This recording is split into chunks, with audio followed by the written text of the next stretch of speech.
I opened my mailbox expecting another hospital bill, but instead, I found a glossy invitation that made my hands shake. A grand opening celebration for the Ava Hope Foundation, using my 8-year-old daughter's name and her photograph, and neither of us was even invited. Welcome back to the Family Revenge Tales. My name is Lauren Whitaker. I am a 35-year-old senior financial analyst from Madison, Wisconsin. And until a few months ago, I thought I understood what family meant. I thought blood meant loyalty. I thought love meant showing up. But as I stood on my front porch holding that expensive cardstock invitation, my daughter Ava's smiling face printed beneath words like hope and community and legacy, I realized I had been terribly wrong. The event was scheduled for a downtown banquet hall, champagne, live music, a silent auction. I turned the invitation over, searching for our names. Nothing. My child was the face of a foundation built in her honor, and her own mother wasn't welcome. That was the moment something inside me cracked open. I didn't know it yet, but that invitation was the first loose thread, and once I started pulling, the entire tapestry of lies my family had woven would come undone. 4 months earlier, everything had been different. Ava was a typical 8-year-old with scraped knees and a soccer ball permanently tucked under her arm. She played forward on her youth team and ran like the wind owed her a favor. She laughed with her whole body and hugged with her whole heart. And I believed, naively, desperately, that nothing in this world could ever dim that light. Then spring arrived, and the changes were so subtle I almost missed them. She started lagging behind in drills, her cheeks going pale while other kids sprinted past. She'd come home and fall asleep on the couch before dinner, too exhausted to even argue about vegetables. I told myself it was a growth spurt, maybe allergies, maybe just the normal chaos of childhood. I told myself a lot of things back then. The Tuesday evening everything fell apart started like any other. I was sitting on the bleachers, half watching practice while answering work emails on my phone when the coach's whistle blew sharp and urgent. I looked up and saw Ava on the ground. She wasn't getting up. The other kids were backing away, their faces confused and scared, and the coach was already running toward her, shouting for someone to call 911. I don't remember climbing down from those bleachers. I don't remember running across the field. I only remember the sound of my own voice screaming her name and the terrifying stillness of her small body on the grass. We were rushed to American Family Children's Hospital, the same place where Ava had undergone her first heart surgery as an infant. Those halls held ghosts for me. Memories of pacing the same floors when she was a baby, praying for miracles, bargaining with God. Now I was back, holding her hand while doctors ran test after test, my heart pounding so hard I thought it might break through my ribs. After what felt like an eternity, pediatric cardiologist Dr. Melissa Chen sat me down in a small consultation room. She had kind eyes and a calm voice, the kind that made devastating news feel survivable. But her words still hit me like a physical blow. The heart valve they had repaired when Ava was a baby was failing much faster than anyone had predicted. Without another open heart surgery within weeks, Ava's condition could become life-threatening. I nodded through the entire explanation, gripping the arms of the chair so hard my knuckles went white. Nodding and nodding, because if I stopped nodding, I would start screaming and never stop.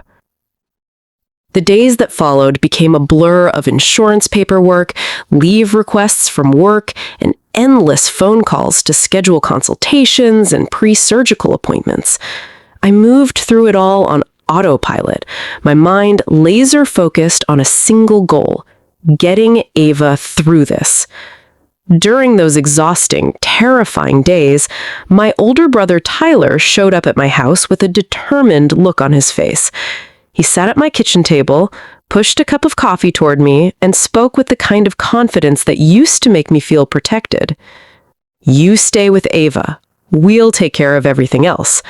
My mother, Janice, sat beside him, nodding, her hand resting on top of mine. "The whole family is behind you, sweetheart. You're not alone in this." I looked at their faces, my brother's steady gaze, my mother's warm smile, and for the first time in years, I allowed myself to believe that I wasn't carrying the weight of the world alone. I should have known better. But desperation makes you believe things you'd never accept in the light.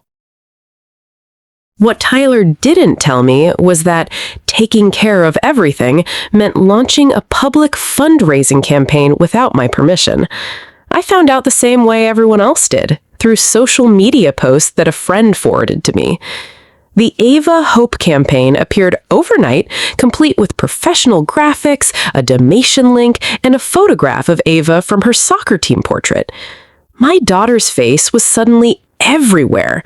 Local news segments, radio interviews, community bulletin boards. There were charity golf tournaments and silent auctions and corporate sponsorships and tearful television appearances where Tyler stood beside my mother and talked about the power of family.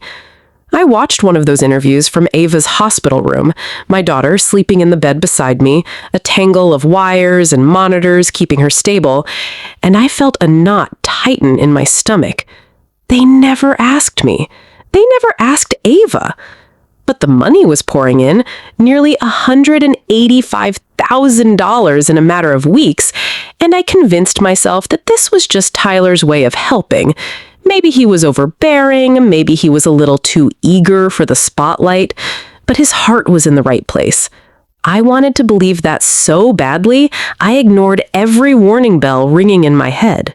The morning of Ava's open heart surgery was the loneliest day of my life. I sat in the surgical waiting room, a styrofoam cup of cold coffee growing stale in my hands, staring at the clock on the wall as the minutes crawled by. Other families came and went, surrounded by relatives and friends, but my chair stayed empty except for me. I told myself Tyler and Janice would come. They'd promised. They'd said I wasn't alone. Around noon, the television mounted near the family lounge flickered to life, broadcasting a local community awards ceremony. I wasn't paying attention. My mind was entirely consumed with images of surgeons working on my daughter's heart until I heard Ava's name. I looked up and froze. Tyler was standing on a stage in a tailored suit, accepting a community leadership award for organizing the Ava Hope campaign. My mother stood beside him, beaming, as hundreds of guests rose to their feet and applauded. Tyler leaned into the microphone and spoke about sacrifice and generosity and the unbreakable bond of family. He never once mentioned that Ava's mother was sitting alone in a hospital waiting room, praying her daughter would survive. I watched him accept that award, my hands trembling in my lap, and I felt something inside me break that would never fully heal. The surgery was successful. When Ava finally woke in the pediatric intensive care unit, groggy and confused, her small voice cut through the beeping machines and the quiet hum of medical equipment. "Did Grandma come?" she asked, her eyes barely open. I smoothed her hair back off her forehead, my throat tight, and told her I would check. I pulled out my phone and typed a message to the family group chat, keeping it simple and hopeful. "Ava's awake. She'd love to see anyone who's able to visit." Tyler's response came almost immediately. "We're tied up tonight." My mother's message arrived moments later.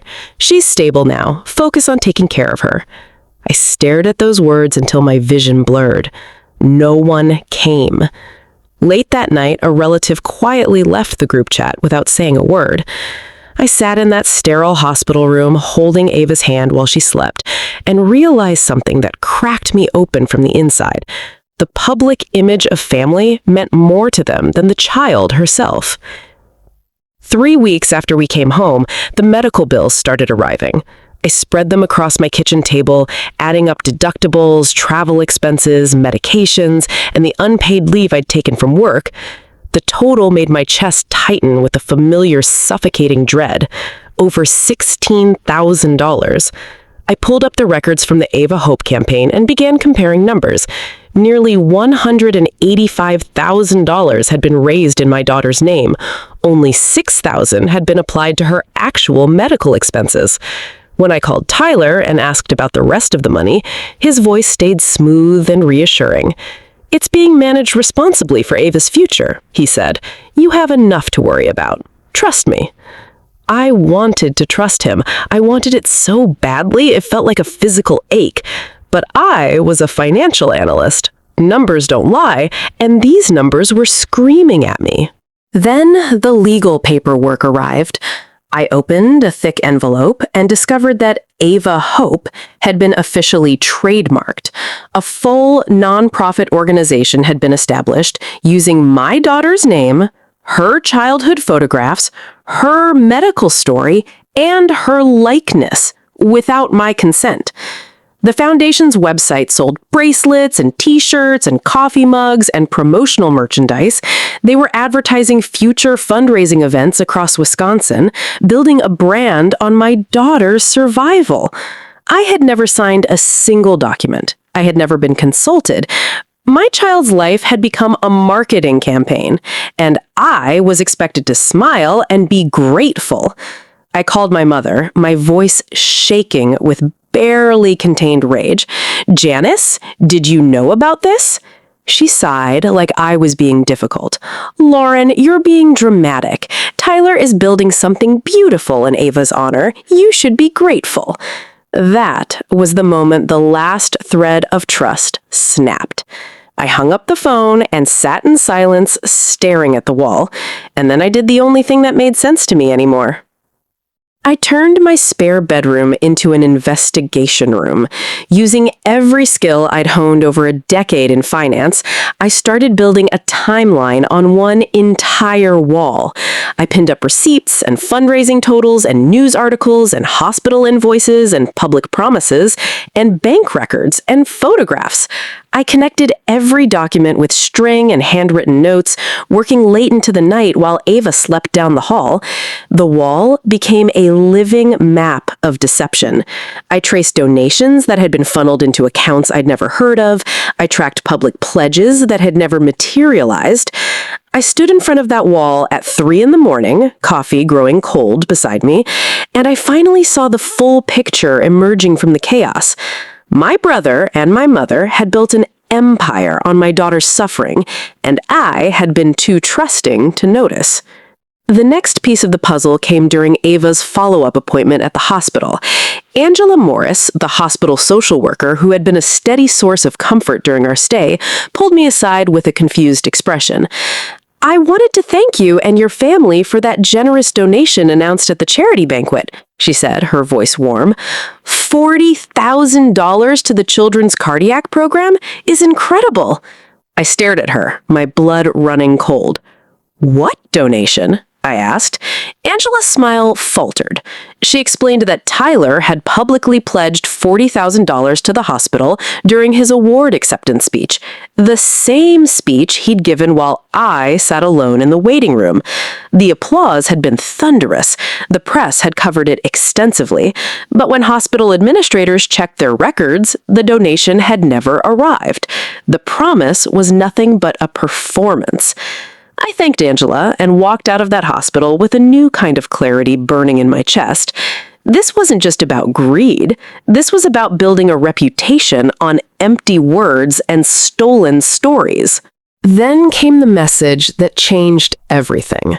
Tyler's wife, Nicole, contacted me privately, her voice trembling on the phone. She asked to meet in secret, far from Tyler and Janice and anyone who might report back to them. We arranged to see each other at a quiet park on the outskirts of town, the kind of place where no one would think to look. When she arrived, her eyes were red and swollen, her hands trembling as she clutched her purse. She didn't offer hugs or small talk. She simply pressed a small flash drive into my palm and said, "I can't be part of this anymore. You need to know the truth." Then she turned and walked away before I could even thank her. I went home and stayed up until dawn, clicking through file after file. The flash drive contained emails, accounting spreadsheets, internal budgets, promotional contracts, and even recorded planning meetings. The evidence was undeniable and devastating. Foundation money had been paying for luxury vacations, private club memberships, expensive home renovations, and personal business expenses. My brother and my mother had been using my daughter's name to fund their own lifestyle. I sat in the glow of my laptop screen, tears streaming down my face, and I finally understood the depth of their betrayal. I wanted to scream from the rooftops. I wanted to call every news station and burn their reputations to the ground. But I had learned something watching them operate. If you fight dirty, you lose the moral high ground, and I refused to become like them. So I chose a different path. I first reported everything to the hospital's compliance department, the fundraising platform that had hosted the campaign, and Wisconsin's charitable oversight investigators. Each organization conducted its own independent review, and each one confirmed serious financial irregularities. Only after the official investigations were well underway did I agree to speak with Megan Sullivan, an investigative reporter known for her integrity and her refusal to sensationalize. She sat across from me in my living room, her recorder on the table between us, her expression gentle but focused. I told her everything. I set one non-negotiable condition. Ava would never appear on camera. This story belonged to the adults who had failed her, not the child who survived. Megan agreed without hesitation. Days before the investigation was scheduled to air, Tyler asked to meet me privately. We sat in his polished office, surrounded by framed certificates and photographs of him shaking hands with local politicians. He looked tired, but still composed, still convinced he could manage me the way he'd managed everyone else. He didn't apologize. He didn't explain. Instead, he slid a document across the desk and offered me a prestigious position on the foundation's board, a generous salary, and full control of future charitable projects.